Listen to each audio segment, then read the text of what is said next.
Hello friends, कैसे आप सभी लोग। स्वागत है आप सभी का हमारे यूट्यूब चैनल इंग्लिश लिटरेचर 247 में। This is Hanif and today I am going to discuss some very important questions based on a very famous play that is Richard second by William Shakespeare. तो आज के क्वेश्चंस हमारे इसी play पर based होंगे। If you are preparing for UP, TGT and PGT then this video is going to be fruitful for you. या आप किसी भी एग्जाम की तैयारी कर रहे हैं जिसके सिलेबस में इस प्ले को इंक्लूड किया गया है तो फिर ये वीडियो आपके लिए यूजफुल होने वाली है। इससे पहले हमने कई सारी वीडियोस को डिस्कस की है। यदि आपने उन वीडियोस को नहीं देखी है तो आप प्ले लिस्ट में जाकर वहां से वॉच कर सकते हैं। And if you want to join our Telegram channel the link is in the description box. वहां से आप हमारे टेलीग्राम चैनल को ज्वाइन कर सकते हैं। किसी भी एग्जाम की कंप्लीट नोट्स के लिए आप मुझे व्हाट्सअप कर सकते हैं, या यदि आप यूपी, टीजीटी, पीजीटी की प्रिपरेशन कर रहे हैं उसकी कंप्लीट बैच नोट्स और मॉक टेस्ट के लिए भी आप मुझे कांटेक्ट कर सकते हैं। नंबर आपको इस वीडियो की डिस्क्रिप्शन बॉक्स में मिल जाएगा। शुरू करते हैं अपनी आज की इस वीडियो को। हमारा फर्स्ट तो पहले हम प्लेस के बारे में कुछ बात कर लेंगे। जो प्ले हमारा हेनरी सेकंड है जिसको लिखा गया था 1595 के आसपास में। ये जो प्ले है इनकी टेट्रोलॉजी की जो है सेकंड हिस्ट्री है, और इस प्ले में दिखाया गया है कि किस तरह से जो राइज होता है हाउस ऑफ लैंकेस्टर का, और दूसरी चीज़ दिखाया गया किस तरह से डाउनफॉल होता है किंग रिचर्ड सेकंड का। किंग रिचर्ड सेकंड जो कि लास्ट रूरल होते हैं प्लेंटेजेनेट डायनेस्टी के, तो किस तरह से उनका पतन होता दिखाया गया है, और किस तरह से जो हेनरी बोलिंगब्रोक होता है वो शासन में आता है, गद्दी पे बैठता है। तो इन चीज़ों की इसमें बात की गई है, वो हम क्वेश्चंस पे आएंगे। और हमारा जो फर्स्ट क्वेश्चन है वह who is king at the beginning of the play की स्टार्टिंग में किंग कौन होता है। तो फर्स्ट का हमारा सही आंसर है बी, यानी Richard the second.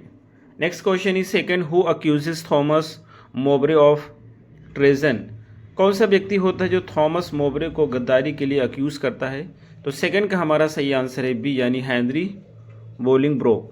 Next question is third what is the relation between Richard second and Henry Bolingbroke. आपको बताना है कि रिचर्ड सेकंड और हेनरी बोलिंगब्रोक के बीच में क्या संबंध है। तो थर्ड का हमारा सही आंसर है सी, ये कजन्स होते हैं। Next question is fourth who dies after Bolingbroke's banishment. आपको बताना है कि जब बोलिंगब्रोक को बैनिश कर दिया जाता है, देश से निकाल दिया जाता है, तो किसकी मृत्यु होती है। तो फोर्थ का हमारा सही आंसर है सी, जॉन ऑफ गॉन्ट, जो कि बोलिंगब्रोक के फादर होते हैं। Next question is fifth who is Duke of York son. आपको बताना है कि ड्यूक ऑफ यॉर्क का बेटा कौन होता है। तो फाइव का हमारा सही आंसर है सी, यानी कि Aumerle. Next question is six who is Richard's wife. आपको बताना है रिचर्ड की वाइफ कौन होती है। तो सिक्स का हमारा सही आंसर है B, queen Isabel. Next question is seventh who convinces the nobles to join Bolingbroke. कौन सा व्यक्ति होता है जो नोबल्स को कन्विंस करता है कि बोलिंगब्रोक को ज्वाइन कर लें। सेवन का हमारा सही आंसर है बी, यानी Northumberland. Next question is eighth who assassinates Richard second. Richard second की हत्या कौन करता है। एट्थ का हमारा सही आंसर है C, sir Piers Exton. Next question is ninth what happens to Thomas Mowbray. Thomas Mowbray के साथ क्या घटित होता है। नाइन का हमारा सही आंसर होता है बी, यानी he is exiled and dies abroad. उसको एक्साइल कर दिया जाता है और वहीं उसकी मृत्यु हो जाती है। Next question is tenth who speaks out against deposing Richard's in act 4। ये कहना चाहते हैं कौन सा व्यक्ति होता है जब रिचर्ड को उनकी पद से हटाया जाता है तो उसके अगेंस्ट में बोलता है कि नहीं हटाना चाहिए। तो 10 का हमारा सही आंसर होता है बी, यानी Bishop of Carlisle. Next question is 11th who is Richard when Bolingbroke. Where is Richard when Bolingbroke invades England.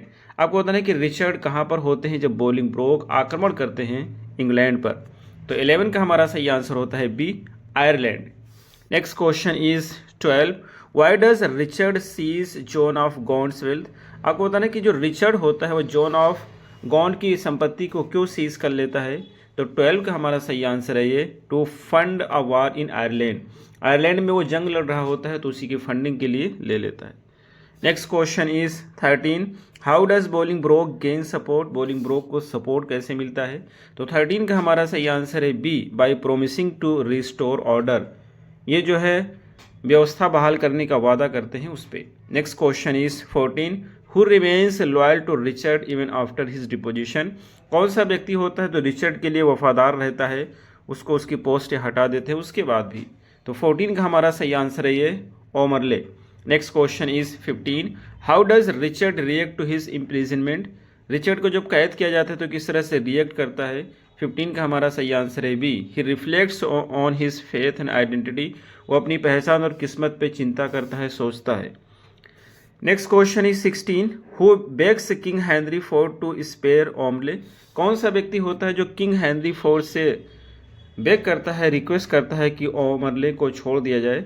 16 का हमारा सही आंसर है सी, यानी Duchess of York. Next question is 17, how does Henry fourth react to Richard assassination?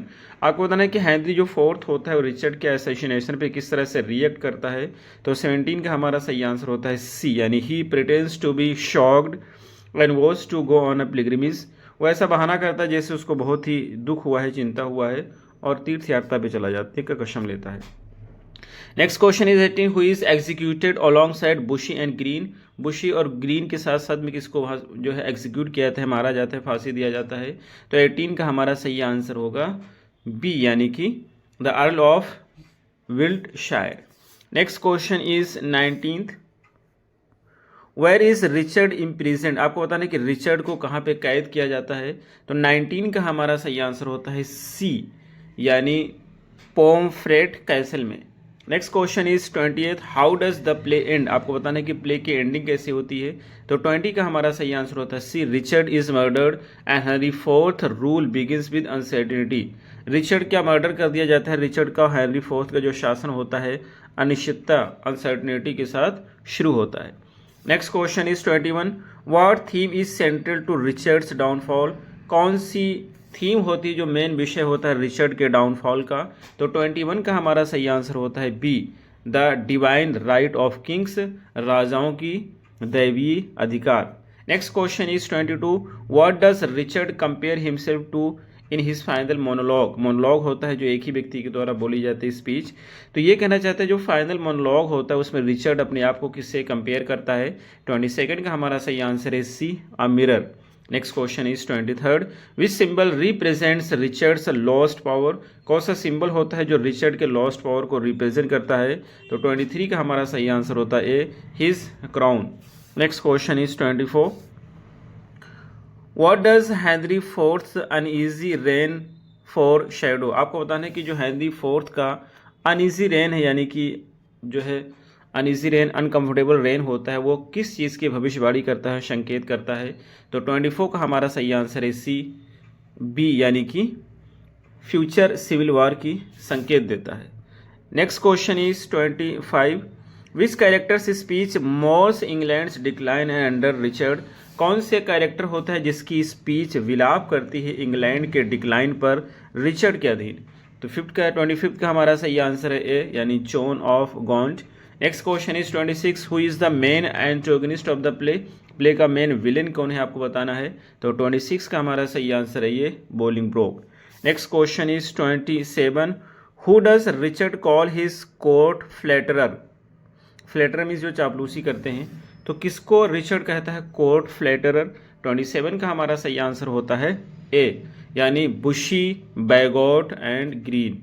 Next question is 28, what does Richard second say about time in his final speech? अपने final speech में Richard second time के बारे में क्या कहते हैं? तो 28 का हमारा सही आंसर है A, it is his enemy, कहता है वो उसका दुश्मन है।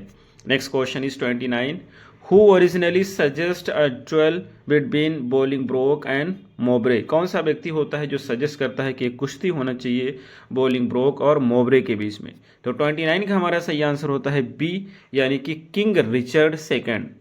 Last question is 30, what is the historical significance of Richard second? Richard second का हिस्टोरिकल महत्व क्या है आपको बताना है। 30 का हमारा सही आंसर है B, it critiques kingship and power. ये क्रिटिसाइज करता है किंगशिप को और पावर का। तो ये रहे हमारे आज के क्वेश्चन, हमें उम्मीद है आपको जरूर समझ आए होंगे। फिर मिलते हैं अगली वीडियो में, till then take care, have a good time.